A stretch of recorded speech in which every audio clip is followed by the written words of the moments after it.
All right. So welcome everyone. This is our first Busy Dad Time Mastery class. So I'm just gonna introduce myself. My name is Carl Dorsa. Started Fit Dad about a year ago. Fit Dad community about a year ago. And then one other thing that we've been doing, and the mission of Fit Dad community, it's to give dads opportunity, empower dads so they can become the best versions of themselves. So we try to find different ways how we can get better, how can we grow, especially with the three core pillars: faith, fitness, and fatherhood. But like I said, as we grow, we find different challenges. Like me myself, one of the big challenges that I have, and one of my goals of this year, is to be more present. So time is very essential, right? There's a say, time is money. But there's no such thing as time is money, but time is time, because you lose time, you never get it back. Money, you can always bring it back. But time, you never get it back. So, I'm a father, and, I work, I'm a family man. So, but one thing that we always struggle with is, man, ooh, I wish I had more times. And sometimes it's not because we don't know how to do it. We don't have a right system to tell us how to use our time properly. So with that said, I have my friend here, Al. I met Al last year, but we were just talking, and I feel like, man, I seem like I've known this guy forever. That's that was that meeting, and it was great, and we've been friends since. And then when I talked to him about the project, about how we can talk about different course and different way we grow, and then we started with the time mastery class. So I'm gonna turn into Al. Al, how you doing, brother? I'm good, man. I appreciate the opportunity to be here and talk to you and your group and your audience, man. And I received that. But I'll share just a quick note, kind of like what we were talking about off screen before we hopped on here. I appreciate your willingness to show up and lead with your heart, especially in a day when a lot of men are not really either ready, willing, and able or equipped to do that. That I believe was one of the reasons why you and I met for lunch last year, why it felt like we were old kindred spirits, like we knew each other for well over a year. And a lot of guys went in the room with their chest, where they want to be seen or heard before understanding. And I felt like you were real and raw and vulnerable, man. And just want to give you some honor on that, brother.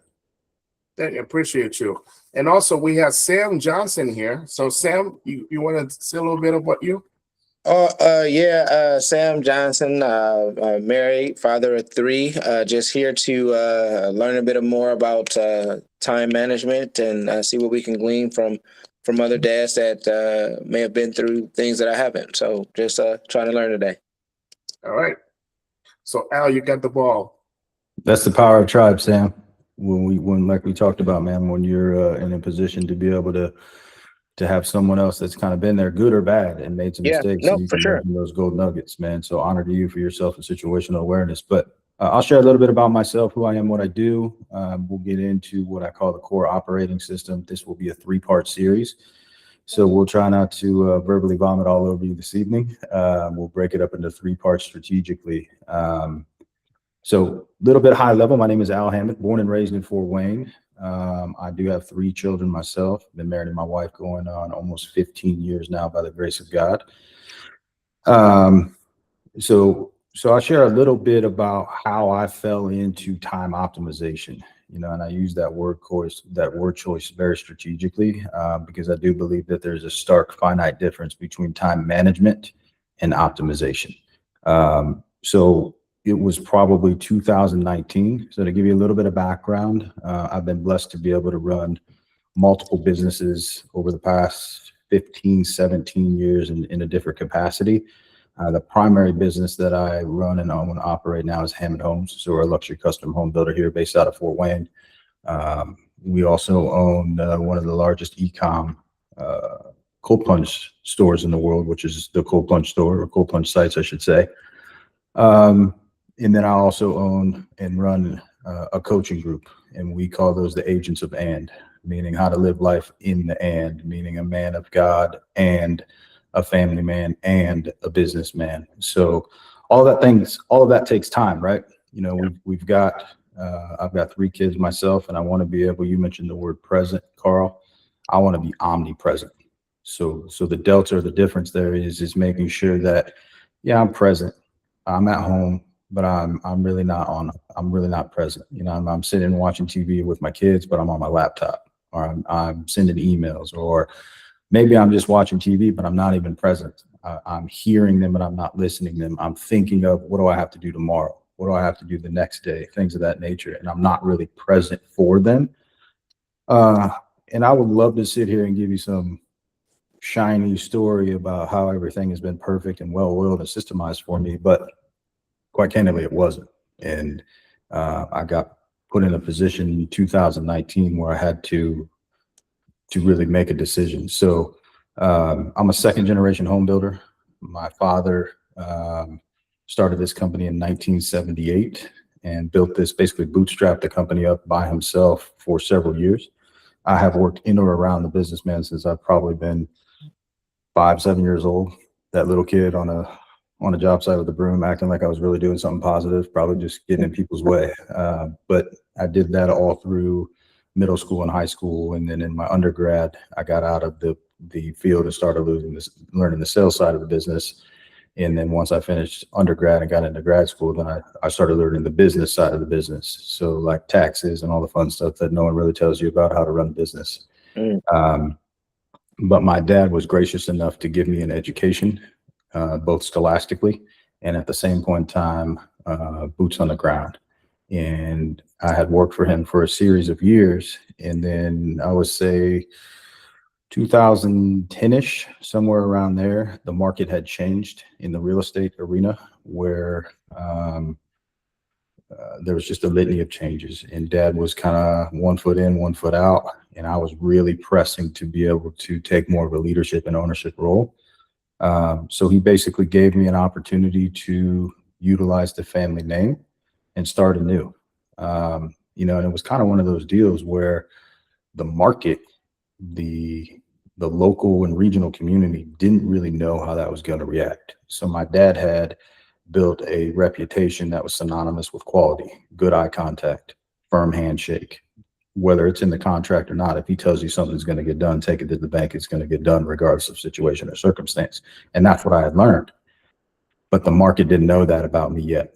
When I say the market, the community was kind of like, you know, you hear those stories about Junior takes over the business, and are they going to run the business in the ground because they're spoiled or they're silver tongued? And one of the things that my dad was very astute about was not really giving me a paycheck.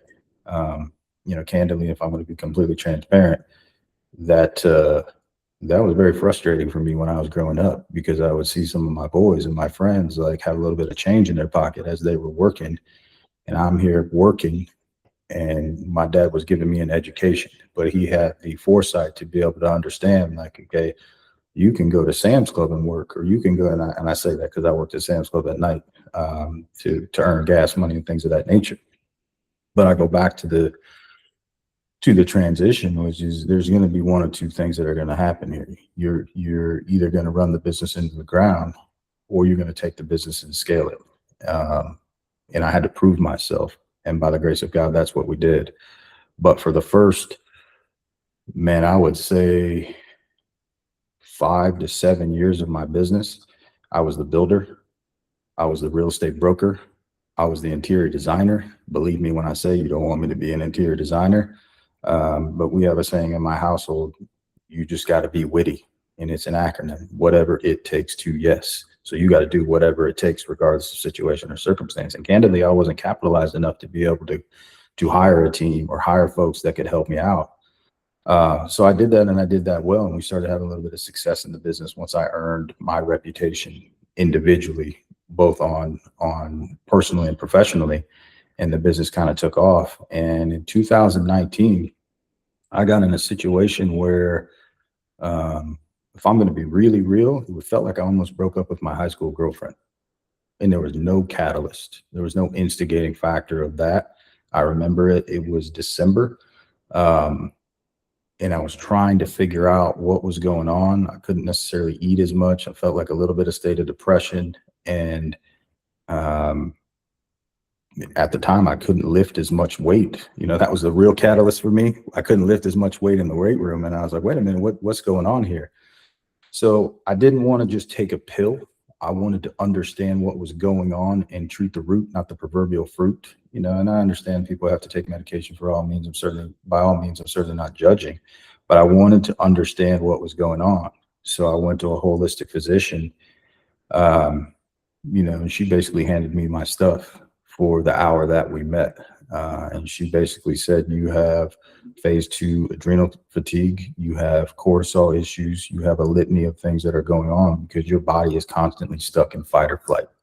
You're trying to do everything for everyone and be everything for everyone. And at the same time, I didn't feel like I was getting it done at work.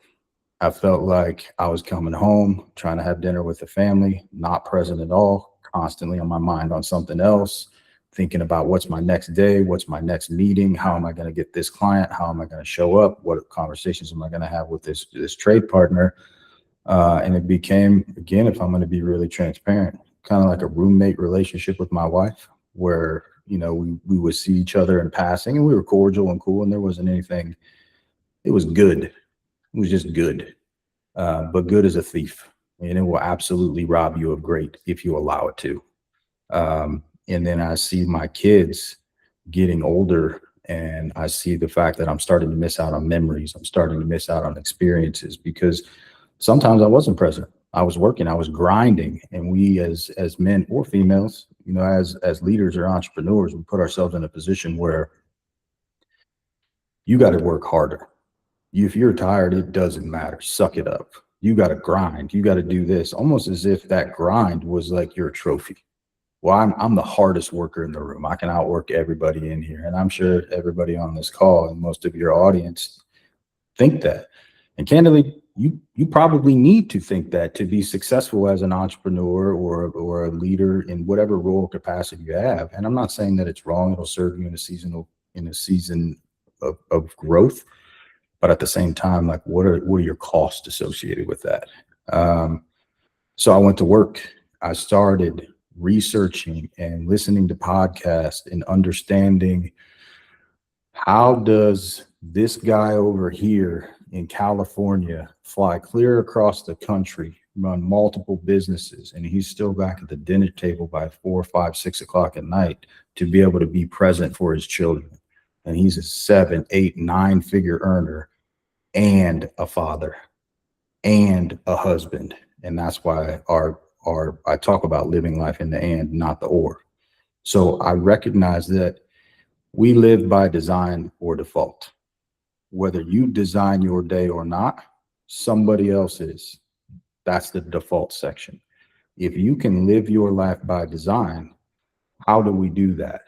We all work in systems, whether we understand it or recognize it or not, whether we prescribe to a system that we create or we prescribe to a system that somebody else created for us. The reality of the situation is we're checking the boxes because that's what we know how to do as grinders. And then we put ourselves in a situation, and I've seen it, so many guys that I coach and consult, or so many guys that I'm friends with, man, they'll put 5, 7, 10, 15, 20 years into a career. And they've got all the zeros they want in their bank account, but they hate every single thing that they do when they wake up, or they don't even know their son's birthday. What's the point? What's the understanding of, yeah, you're a grinder. You're the hardest worker in the room. You got 8 figures in your bank account, but you missed birthday cake, singing happy birthday to your son when he's 7 years old. If I'm going to be completely transparent and real here, this is me talking to me. This is me saying, that's exactly what I did, because I remember coming in and missing a birthday and coming in where the happy birthday to you was over and they're blowing out candles. I'll never get that 7th birthday back. You said it before we got on the call, or right when we got on the call. Time is undefeated. Time is our absolute biggest asset. Now, there's a lot of us, again, whatever your motivating factors are, I'm not here to judge. If I put $1,000 cash, $5,000 cash, $100 cash, whatever that is, and I put it on the desk, or I put it in your pocket, if I'm a bet man, you're not letting me take that off your desk. You're not letting me take it out of your pocket. you're protecting your money. But time, if I ask you for a meeting, or if I ask you to do this, or if I ask you, hey, can you take on another job? Can you do this for me? You're not protecting your time. And that's what I had to learn, is how to protect my yes. And I had to learn how to say no to protect my yes. So I went through a series. I went through my own coaching and my own consulting, and I started reading books and listening to podcasts and anything that I could get my hands on. And I realized there was a common denominator. One, most of these ultra high achievers, ultra high earning, present fathers, present husbands, they had a system that they created. They were the physician in the room.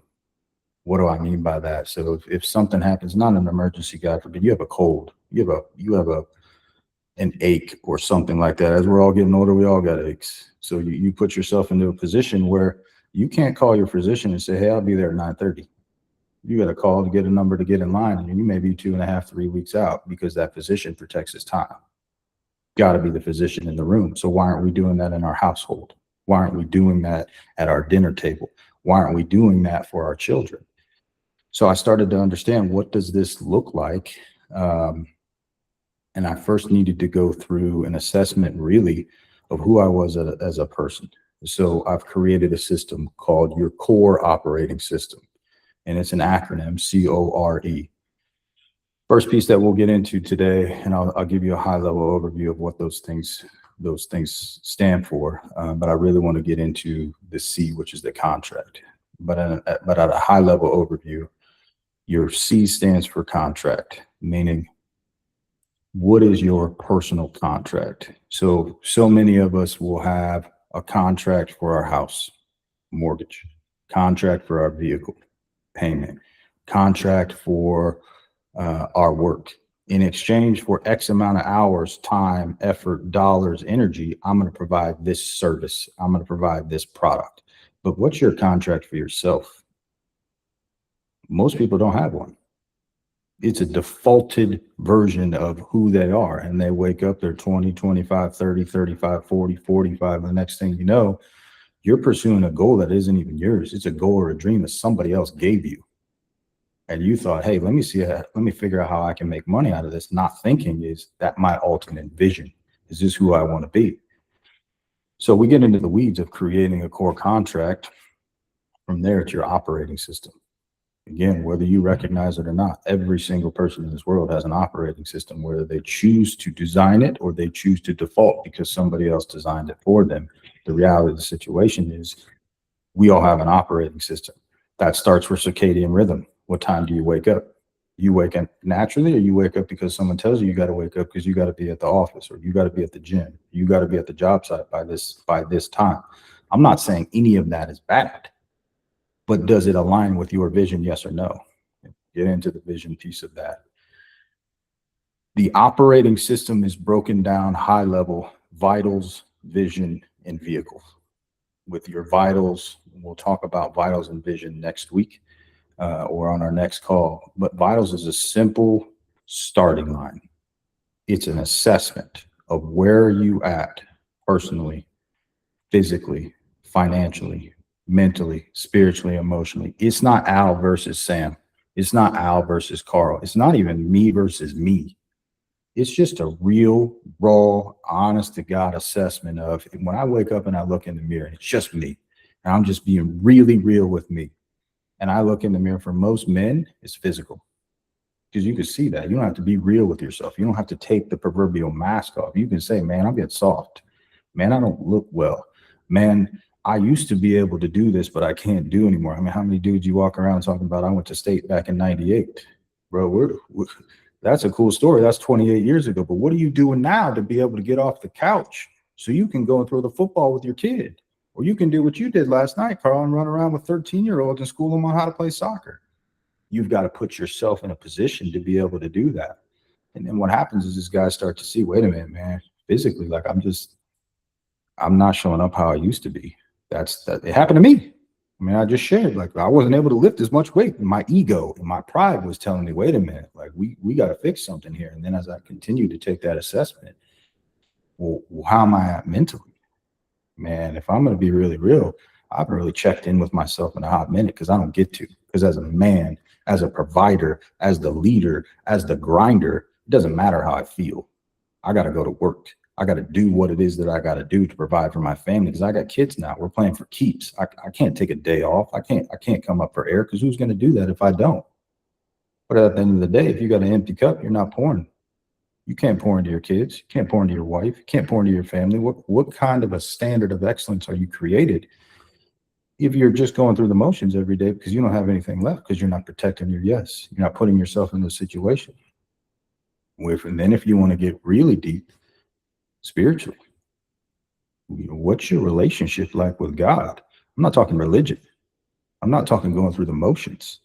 I'm talking about talking to God when you don't need something, when you're not in a position of like, and we all get there, but I'm talking proactive, reactive. Like, when's the last time you just said, hey man, I just want to say thank you. Like, I very much appreciate the life that you've blessed me with. And I still have these conversations with myself. But again, most dudes are high level, they're physical, or they're doing a financial assessment. And that's part of it. You know, if you're in a position where you want to make $1 million a year, okay, what is your metric to do that? So, and that leads me to the next point. You know, in business, they teach you like quarterly reviews. You know, so using that same example, like if you wanted to make $1 million a year and it's June 1st, you're halfway through the year. Well, you should have yielded plus or minus 500K. If you're not having a 500K first half of the year, Carl, we're probably going to have a conversation in my office to talk about some metrics on what it is you're doing and you're not doing, and what do we got to do to yield that. But have you ever done a personal assessment on what your goals are and where you are at in comparison to them by June of the year? No, that's why as we get older, people say, man, time just flies because you're grinding. You're out there doing what it is that you believe that you should do. And again, 10, 15, 20, 30 years later, you wake up and you're like, man, I didn't even want to do this. I didn't want to build this. Like, this is just something that I came into to be there. So that's our starting line. It's an honest vitals assessment, scale of 1 to 10. If you're going to be really, really, you don't have to tell anybody. Man, physically, I'm probably like a 3. All right, well, how do you feel about that? You good about that? Are you complacent with 3? I'm not talking 3 out of 5. I'm talking 3 out of 10. Yeah, but financially, I'm 9. Yeah, I'm really good. I got 6, 7, 8, 9 zeros in my bank account. Yeah, but emotionally, I'm depleted because I'm a roommate relationship with my wife. I don't get to see my son or my daughter. I don't get to be the influencer of my children. The world is the influencer of my children. I'm not even present enough to teach them, let alone what to think, but how to think. And let me be clear on that. I don't teach my kids what to think. I don't teach them what it is that they need to do. I teach them how to think. And that comes from experience, wisdom, discernment, both from my experiences, good and bad. You've got to be honest and upfront with that. Then you start to understand, like, where is it that I want to take this? What is it that I want to do? How do I create a system to be able to do that? And at a high level, the next step is your vision. We'll talk about vision. Vision is your finish line. Vitals is your starting line. Vision is your finish line. The easiest way that I get into vision, if you and your significant other, you and your wife, you and your husband, you and your brother, you and whoever somebody means to you, and you're raising a glass, December 31st of 2026, it's New Year's Eve, the ball is dropping, and you're raising a glass, and you're saying, by the grace of God and the sweat of my brow, this is what we were able to accomplish this year. What is this? What does this mean? Is it a new car? Is it a boat? Is it a new job? Is it freedom from an old job? Is it a relationship? Is it a mindset change? Is it a belief system change, a paradigm shift? The only way you get into that, I shouldn't say the only way, the better way to get into that is by design. If you default into that, it's either golden handcuffs or you got fired. One or the other, you're in a position that you don't want to be in. But understanding, and when I get vision, you know, something that my wife and I do about, we'll get into the weeds with this deeper. End of October, beginning November, we'll find a day or two, go on a little trip, or sometimes we even do it in our house. and we're creating our vision for the next calendar year. And it starts with what we want to do personally. It has nothing to do about work or my businesses, because I want to fit my family first, because that's my why. The reason why I'm grinding is because of my family, not because I'm out here, I'm trying to make it work. And then all of a sudden, like, hey, my daughter's 16, I'm trying to have a date night with my wife and then still be present in my daughter's life. But she doesn't want anything to do with me because I haven't been present since she's been 7. I can't have that expectation now. I established that standard of excellence. You got to do it now. You got to put yourself in a situation, and take it from me, it's not too late. And I had this conversation, this come to Jesus conversation with myself in 2019, and I'm still working on it today, every single day. So vitals, vision, vehicles. We know our starting line. We know our finish line. How do I connect the dots? What's the delta in the middle? How do I get from A to Z? Man, I'm a 1 out of 10 physically. How do I get to a 10 out of 10? I'm a 3 out of 10 spiritually. I don't like that. How do I get to a 9 out of 10 spiritually? I'm a 6 out of 10 financially. How do I get to a 10 out of 10 financially, emotionally, mentally? And I'm not saying one or the other. You see a lot of guys, they're absolute studs in some capacity or not, but they're on a 2-wheeler. You're on a little crotch rocket or a motorcycle.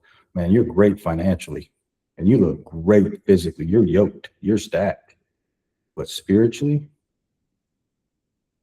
mentally, emotionally, you're a wreck.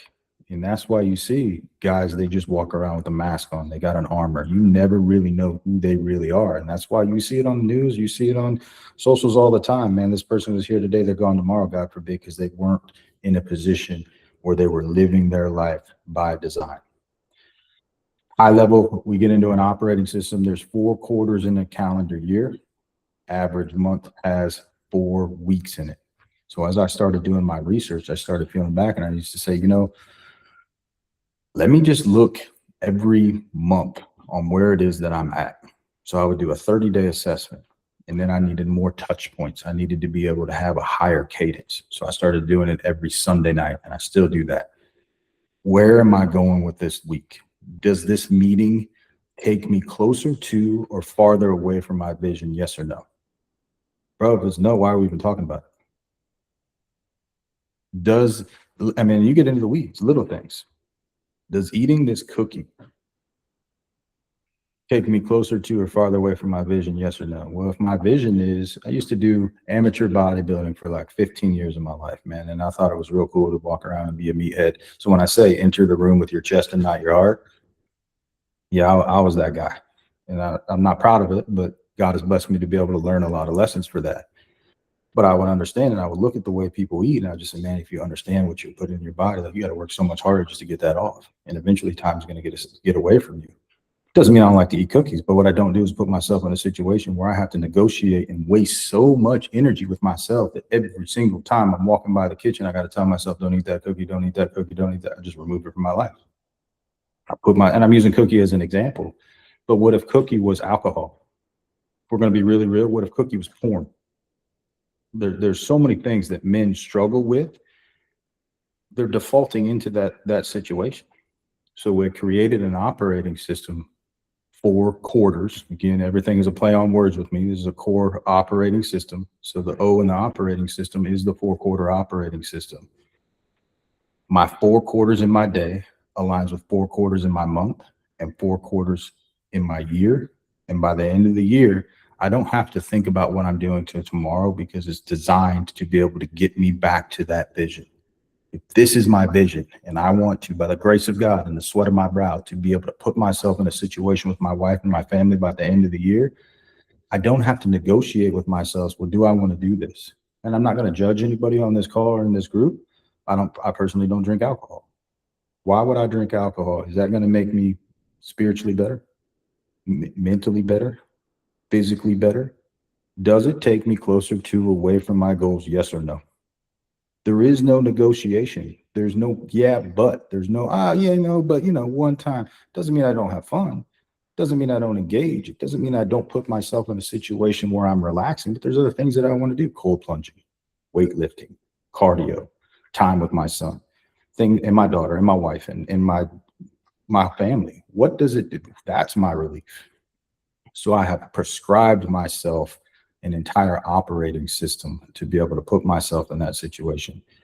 I'll come back to that and we'll dive into that for the rest of the call. But I want to finish out core.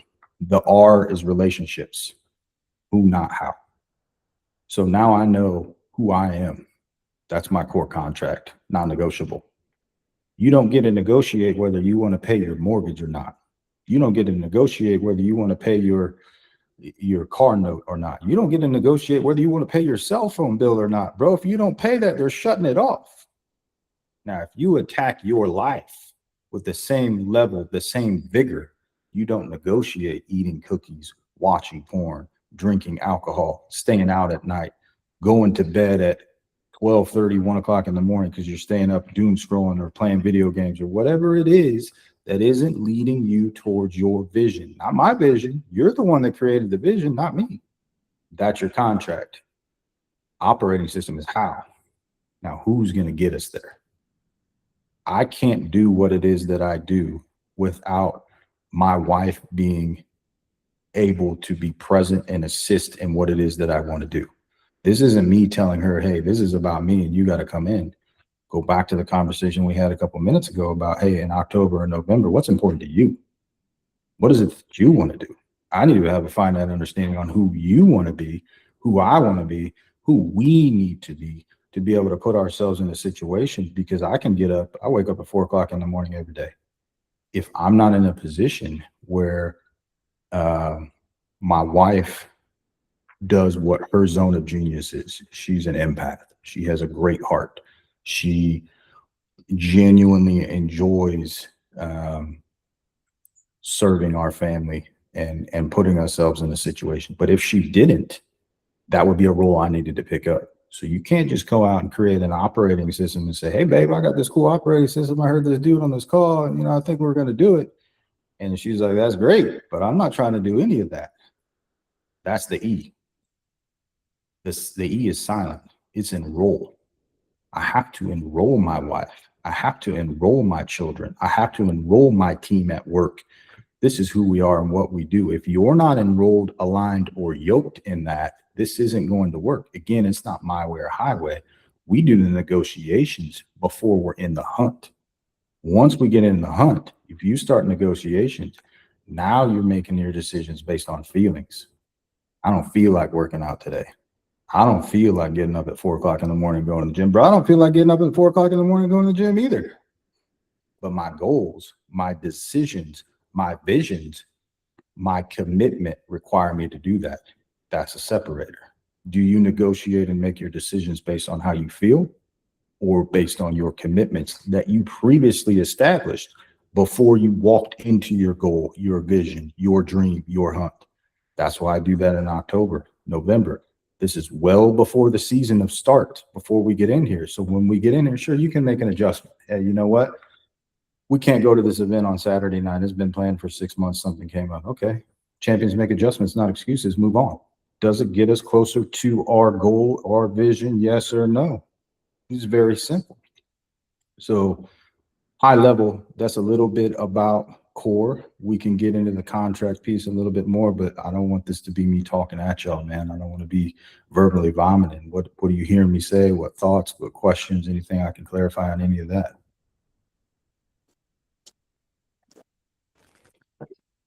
No, this is great, Al. And there's a lot of things that you say that resonate with me.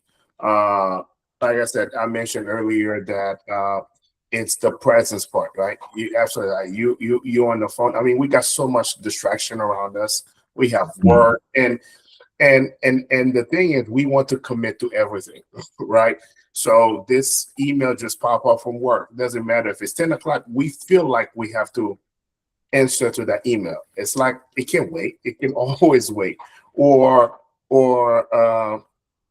kids wanted to do something, and then we feel like, do I need to do it? But I think what I really like about what you said is, in terms of contract, you create that contract, and then we have to abide by that contract, right? And so I think for people listening, everybody can say that, yeah, this is great. but how do I apply this, or what are the steps that I have to take? The small step that I need to take to start creating the operating principle that you're talking about. Yeah, absolutely, man. That's a great question. I don't know that we'll have chance to get into the operating agreement yet this evening. That's really deep and it's multi-step. I think we can touch base on it. Definitely on our next meeting, our next call, we'll get into the operating system and we'll say, all right, that's great, man. Vitals, visions, and vehicles. That sounds real cute, but what does that mean? Like, how do I apply that? And that's what I'm hearing you say. I get into the weeds of, and I'll share a little bit high level. I break my day down like I break my weeks, my month, and my quarters. 4 quarters per day. Me, in, on, we. Me, so I shared a little bit that I wake up at 4 o'clock in the morning. That is not, or at one point in time, was not my natural circadian rhythm. I had to train myself to get in there. So a couple of things for the listeners on this one. Bro, if you're not a morning person, don't force feed yourself to get up at 4 o'clock in the morning, because by 9, it's going to be curtains. It's not going to be a good day for you. You've got to sequentially wake yourself up in 15-minute increments. Or I've got guys that I work with that it doesn't matter, man. I'm just not a morning person. My creative thought process comes out at night. Who I am at my core comes out at night. So we cater to that. For me, mathematically, it works in 4-hour increments. For somebody else, they may not be in a position where they can do that because they may have to be at work or at a job site or leading the team or doing something at 5 o'clock in the morning or 6 o'clock in the morning. Take 15 minutes a day. For me, I take 4 hours. And it was, you see how my word choice there? I want to be specific in that. I take 4 hours a day for me, unapologetically, matter of factly. And there's a season of that. But if you're not in a reason, if there's a reason for that. If you're not in a season where you can do that, 15 minutes a day, do the math. If you did 15, man, if you wanted, and I use this example all the time, think about it when we were little kids. And you're little kids, I'm talking 4 or 5 years old. You're bored. You don't have anything to do. You can color. You can play basketball, sports, ride your bike, doodle, do something. But you did what you wanted to do. It gave you a sense of creativity. It gave you a sense of freedom. Mm-hmm. Somewhere along the line, the world tells us to stop coloring. Stop riding your bike. Stop doing what it is that you want to do. And then you start doing for others. And you start grinding. And you start doing it hard and being that whole hardest worker in the room mentality. And then you understand why. How did I get this place? How did I get burnt out? How did I get here in a position where I don't really know or recognize myself or what I'm doing?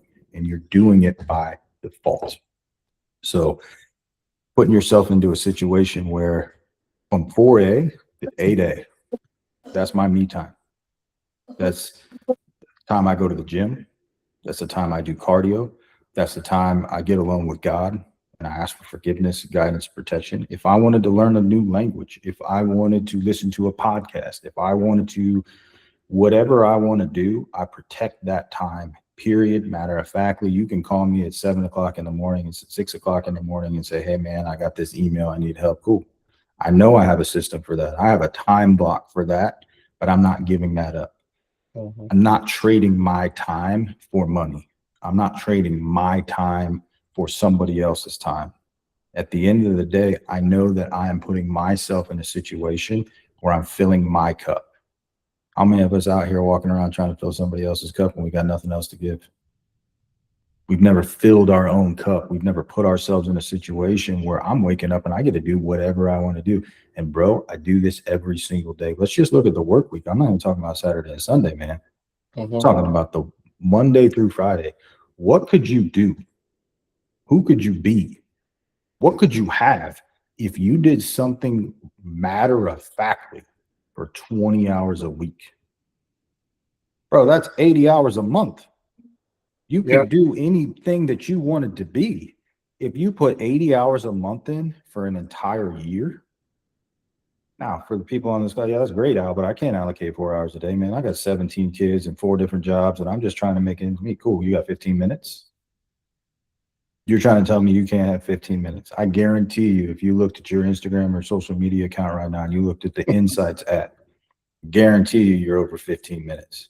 Yep. Do the math on 15 minutes. 15 minutes a day over an entire calendar year. Do the math on that. It's over 2 weeks. And I'm not talking like 9 to 5, 2 weeks. I'm talking 24 hours a day. You could learn a different language. Bro, you could learn to crochet if you wanted to do that in 15 minutes a day. In high-level operating system. So now I transfer from 8 a.m. to 12 p.m. I'm working in my business. This is for all the right brain guys and gals that are like, hey, I'm a doer, I'm a grinder, I'm ready to go. You go hard, literally go hard. Take the bumpers off and you go hard as you want for 4 hours a day. Hear my heart when I say this, and I'm certainly not trying to be arrogant or braggadocious. For the most part, I genuinely believe my 4 hours in one day are going to be better than somebody's 40 hours in an entire week, because they're distracted. They're social media, they're here, they're there, they're trying to say yes to this, they're trying to say yes to that. I'm not doing any of that. I'm working in my businesses. What is going to earn me revenue today? How do I make money today to get this done? And in my businesses, and I'll share this next week on our next call, there's a multitude of examples of that. On 12P to 4P. Now I transitioned from working in to on my business. All right, what's the difference? In is revenue today. On is revenue tomorrow. It's relationship building. It's seed planting. It's going to lunch with somebody. It is, you just said it, it's admin work. It's emails. And there was a time in my life, obsessive compulsively, I don't want to see any notifications on my phone. I'm getting 50, 60, 70 emails a day. And it just becomes a rat race. All right, I got to stop what I'm doing. I got to answer this email. I got to answer this email. I got to answer this email. I was ran by my email box.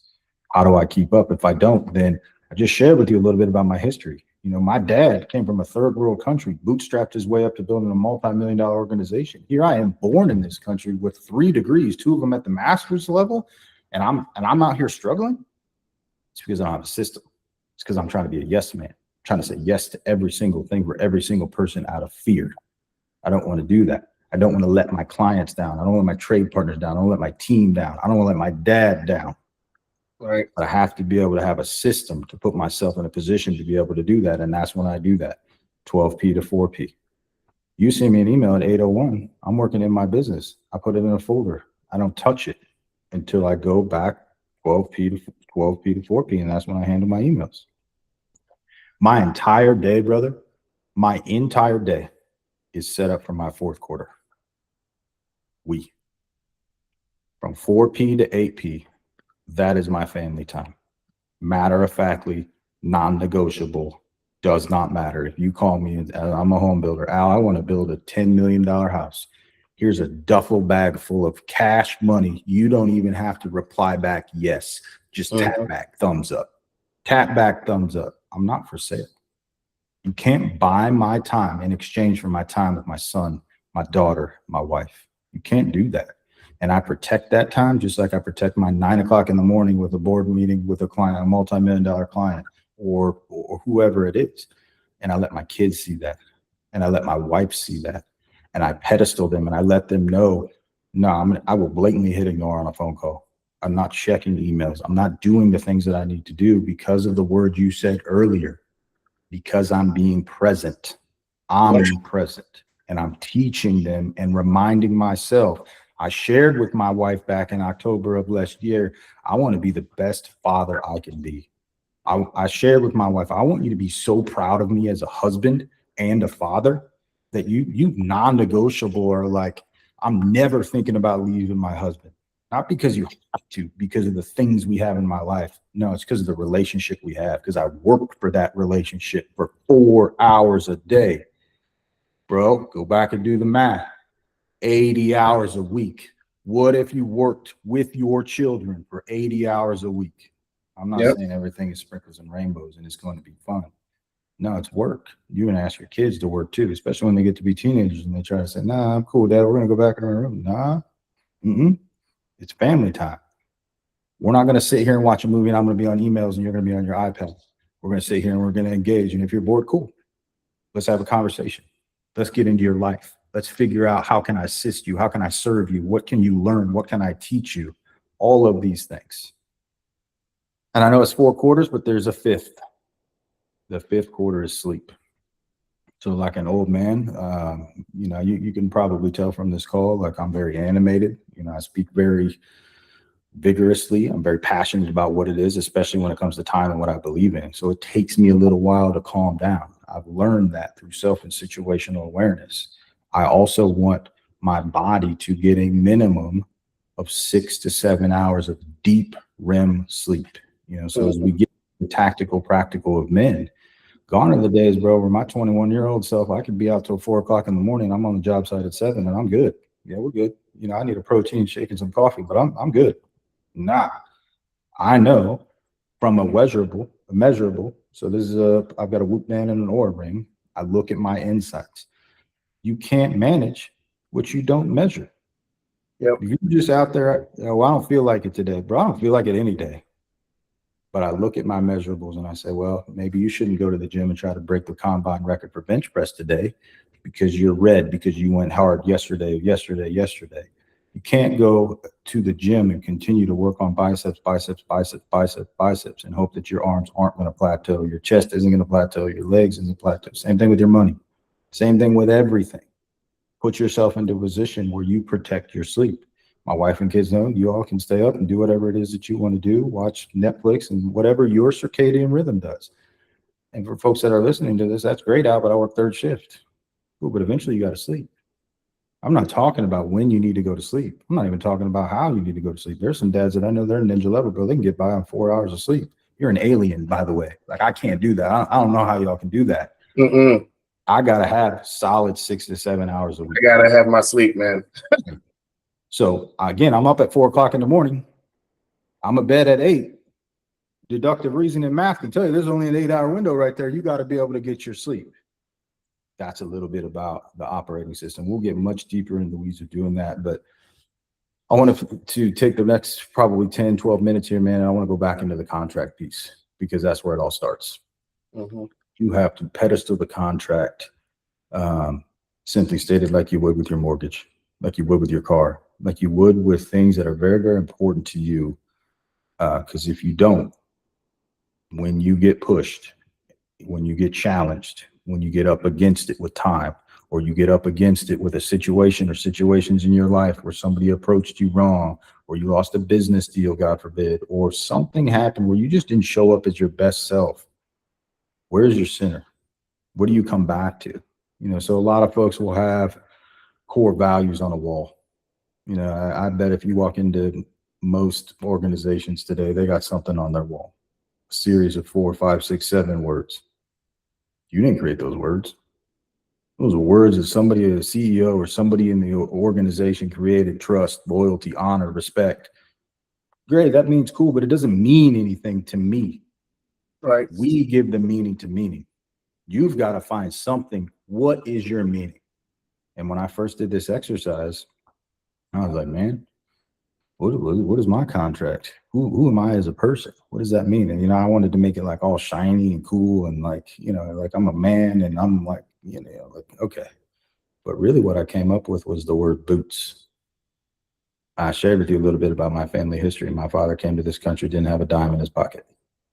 Came here at 19 years old. My mother actually taught him English and worked his way up to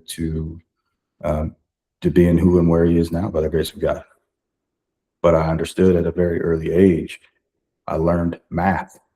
I learned numbers from layaway. We didn't really have much, but my mother made sure that we could have everything we have. For those that are listening, they're probably like, bro, what's layaway? Layaway is like back in the day. Well, we didn't have Von Maur and we didn't have Abercrombie and Fitch. Well, maybe some of y'all did. I had Kmart. And in Kmart, there was layaway. So you could go and you could pick your clothes. If you couldn't buy them right then, you would take them up to the counter and you would have a layaway plan to be able to say over the next month, 3 months, 6 months, whatever that is, I'll make payments on these clothes. And that's how I'd be able to learn how to manage money and how to manage number at a very early age. But I say that to say, when your contract is something that means so much to you, you cannot forget it. You don't have to remind yourself. My father had a pair of boots, cowboy boots. I still have them outside in my day. So imagine like Notre Dame. So they got the sign, everybody sees play like a champion today, and all the players come out and they hit that sign. They don't have to say anything. Ain't nobody doing anything. They're touching the sign, and then it's like, all right, man, I'm super powered now. Like I know, like there's a connection. They know what it is. It's the same thing with my boots, my father's boots. There's an old pair of boots, but in the bottom of them are roofing nails where he had nailed the soles in, because rather than buy new boots, he wanted to put time, effort, energy, and the resources that we had into his family. I don't say anything. I just walk out of the door and I touch the boots. I'll run through a wall. Now I know gear is on, right? Mm-hmm. Over time, I've since refined that as I've had children. What does it mean to be a Hamid? What does it mean? What is our family core values? If we were to put up words, what are those words? What does that mean in the house of Hamid? So again, like my brain, I like acronyms, right? So core, C-O-R-E, what does it mean to be Hamid? The H stands, in my opinion, the meaning that I've attached to it is honor. And I'm not talking about like honorable. This is my core contract to this day. Who am I as a Hamid? I don't mean honorable. Yes, I still want to be an honorable man, but I want to honor someone. Case in point, we first got on this call. I honored you genuinely from my heart. You were talking about, man, I feel like I've known you forever when we first met. And I said, man, I want to give you some honor because you led with your heart. That is me taking my mask off. That is me being real and raw and vulnerable in someone. I don't believe in surface level conversations. I don't allocate time with surface level conversations. You ain't never going to hear me say, hey man, how the kids doing? How's the weather? Everybody good? I don't care how the weather is. I want to get into the real and raw. How are you living, man? Are you good? Can I serve you? Is there anything that I can help you? Man, I'm struggling with this. Most men don't want to do that because they're negotiating a position of weakness because they're afraid what someone else is going to think of them. They're afraid what someone else is going to say about them. They're afraid what they are going to think. Bro, who is they? Who is they? You don't even know they, and you're worried about they. Yep. When you honor someone, it allows you to be real and raw and authentic. That's the A in my name. Did I show up in my real, raw, authentic self? Like a coach, you're a coach, and you get this. I'm running game film every single night before I go to bed. Did I show up in authentic me, or did I try to fake the funk? Did I really show up me, or did I really try to act like somebody that I wasn't when I entered into this room because I wanted to impress this person, or I did something that was out of character for me. I was authentic or I wasn't. But then I have to give myself mercy or someone else mercy. That's the M. Most people say grace. Grace comes from God. I'm certainly not God. Also, I don't have a G in my name, so the acronym doesn't work. Mm-hmm. Most guys, they're mother effing themselves. Man, you should have done better, mother effort. Or they're talking to themselves in such a negative connotation if they didn't show up well, or they didn't perform well, or not giving themselves any kind of grace, not giving themselves any kind of mercy. If you're going to have self and situational awareness, you got to be able to be your biggest cheerleader. You can be your biggest critic all you want, but who's telling you who's cheerleading you? Especially not another dude, not in this society or world. Unless guys are in a tribe and they feel honored to let their guard down, most of the time you ain't walking around another dude and another dude looking at you like, hey man, what's up, bro? I give you honor. I see you. I respect you. No, dudes are out here tearing themselves down, trying to compete with each other. But what if you could go through life complete, not compete? How can I complete somebody else? How can I make somebody else feel complete? Doesn't that fill your cup? Doesn't that make you feel full? When you got a fill cup, man, it's like you're walking on air. You're in a position. Conversely, what if you go into a meeting you have a conversation with someone and you're just like, man, I ain't doing this with that guy. I ain't ever talking to that person again. Like that dude was just a nah. You don't know what's going on in his life. You don't know the trauma that that dude is navigating behind the scenes. You don't know anything that's going on in his life, and he's trying to show up at his best self. And you know what? Maybe he isn't. Maybe he knows he's being away. It's not my job to judge. Did I give that guy mercy? And did I do it authentically? Did I honor him? Maybe I showed up in a way that wasn't authentic. Maybe I didn't honor him when I walked into the room. And I'm not saying, hey, man, I like your shoes. I'm not saying a surface level honor. Change your paradigm shift. Look through a lens where you can see someone and you start to say, you know what, man, I'm like that dude. You could tell he puts in work in the weight room. Like that dude is yoked. He is stacked. That is discipline. Hey, man, like I just want to let you know, bro, like keep it up. Keep going, man. I'm proud of you. What would it be like if dudes went around and just said authentically, I'm proud of you? Yeah. What would your sons say? How would they treat their wives instead of going around trying to compete with everybody all the time? Honor, authentic, mercy every day. That's my core contract. So I just encourage anybody that's listening to this before our next call, put yourself in a situation, do a deep dive, take 5, 10, 15 minutes, an hour, night, morning, evening, you're driving down the road, shut the radio off. Have a conversation with yourself and start to poke around at, you know, if I was to create a contract for who I want to be, what I want to do, what I want to have, who am I at my core, what do I want my legacy to be? What does that look like? Doesn't have to be an acronym, bro. I just said my first contract was boots. I put boots on the wall. My kids are like, bro, what does that even mean, Dad? I don't even know. It means everything to me. It doesn't have to mean anything to anybody else. It has to mean something to you that when you're in your deepest, darkest, I'm up against it, I don't know what to do. Like you don't have to have motivation or even inspiration. It's aspiration. You know who you are and what you're going to do. Then when you have a contract and you know vigorously what that contract is, then we start talking about the tactical practical. Then we start talking about the operating system. Now we start getting in the weeds of exactly how we're going to honor that contract.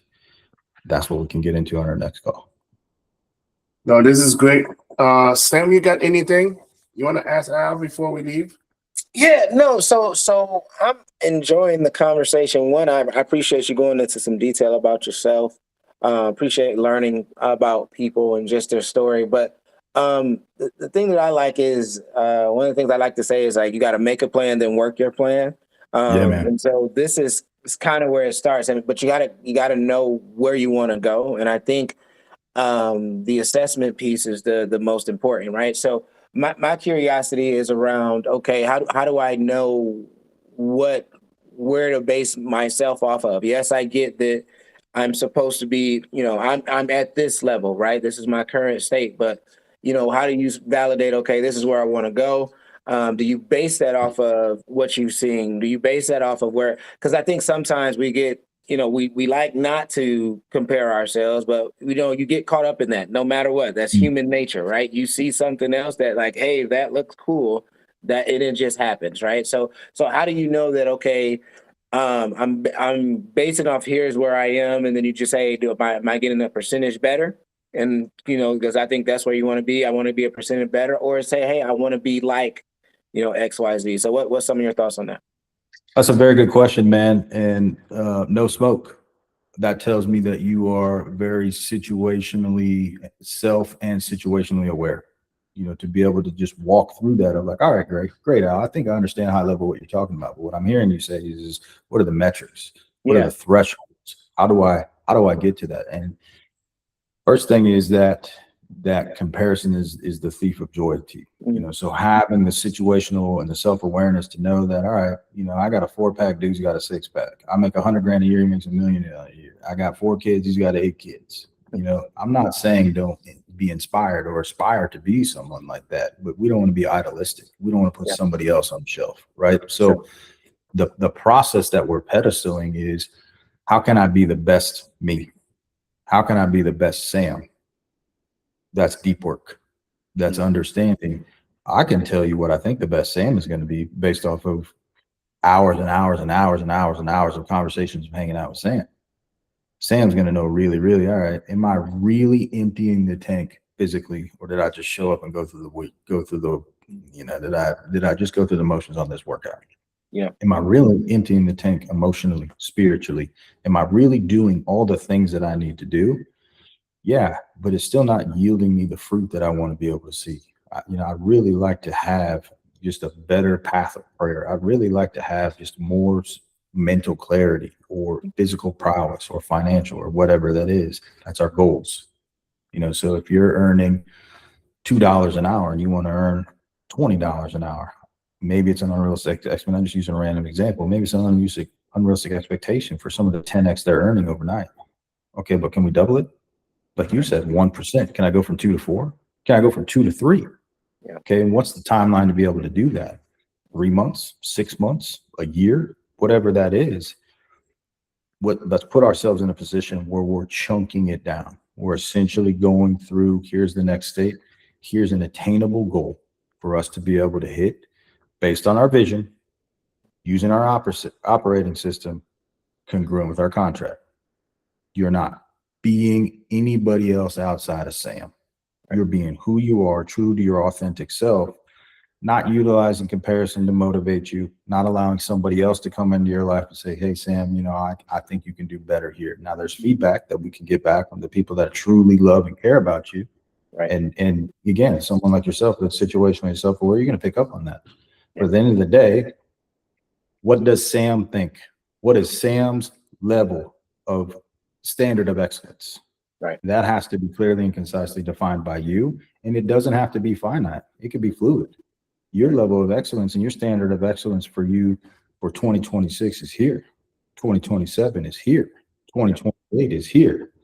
Now, the delta, the separator is, man, I wanted to be here by 2026 and I'm here. Yeah. What's your self-talk? Where's your operating system at?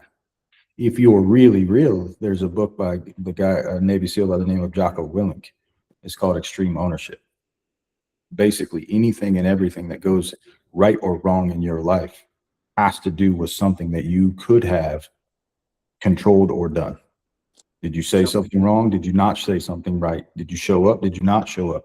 Something went wrong in your life and everybody wants to push it off on someone else. If you find a reason that you can do something better, whether you like it or not, whether it's in the realm of your perceived control or not, how do you put yourself in a situation? And now you make a reassessment. That's an adjustment.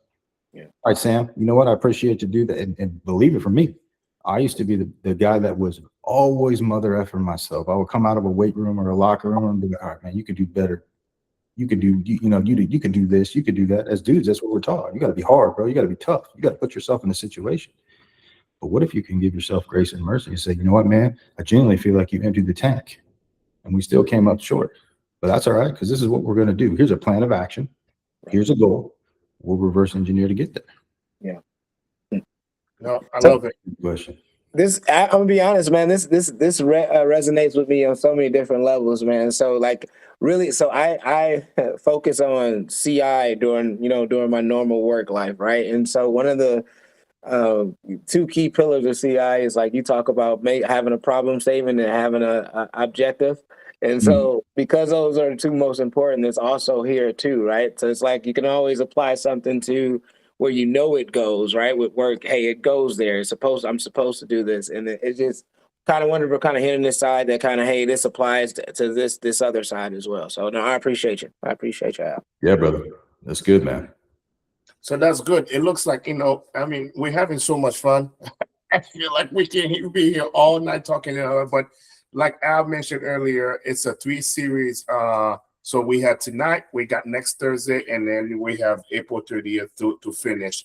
So I think one thing that we want to get out of it, and I think one thing I feel like, Al has been very key on, is to perform a self-assessment. Looking at for your time leaks, what exactly you want. And with that, that's where it's easy to build a vision, right? So maybe in the next meeting, let's kind of create like a 48-hour time audit and then we're kind of looking at different things such as, you know, how many minutes you spend doing this, how you can replace it by, you know, and then have a goal, whatever your goal is, whether you say that I want to get 5 hours back in my week, Right. you know, just like El was saying, that if you think about how much time you spend, maybe the 15 minutes that you spend on Instagram every day, maybe you can lower that to, you know, 3 minutes, so you can spend the other 12 minutes somewhere else that you want to feel more effective. So maybe one other thing that we want to tell the team, let's create the 48-hour time audit, and then we can look in at what's the time leaks. So if you want us, if you're part of a school community, we have the resources on this class, and one of it, the template is the 48-hour time audit, when we can, you know, I myself gonna take it. I know Al will be talking about the self-assessment. It's hard to do as a man because we think we know it all, and it's hard for us to kind of self-critique ourselves. But sometimes we have to be real with ourselves, and let's perform the self-assessment, and then from there we know exactly where to go forward. So I appreciate you.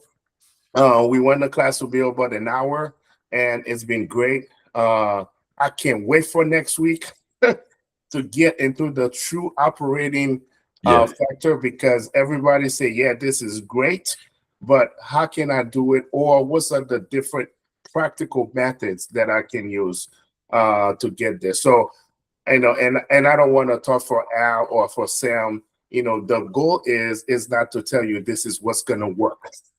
It's to give you some practical methods and what you can use in your own life, and make it what works for you. Al, just like myself, we wake up at 4 o'clock, but like you said, 4 o'clock is not for everybody. And we're not saying that by you waking up at 4 o'clock, you're gonna have X amount of dollars in your, but you gotta find something that works for you, and then kind of tailor made it for your own personality. And then I'm gonna say it, what's your goal? What's your vision? I think Al, you hit it right on. It all comes down to vision. That's good, man. Give this man a microphone. You got it. I don't need to talk about anything. You got it, brother. No, it's on you. You inspiring me, and like I said, everything you said tonight, and like you said, you honor us, so we honor you as well too, because you know, just to create that time to talk to us, and also to talk to other people that you can also inspire with your words. So I appreciate you, and thank you for doing it for us.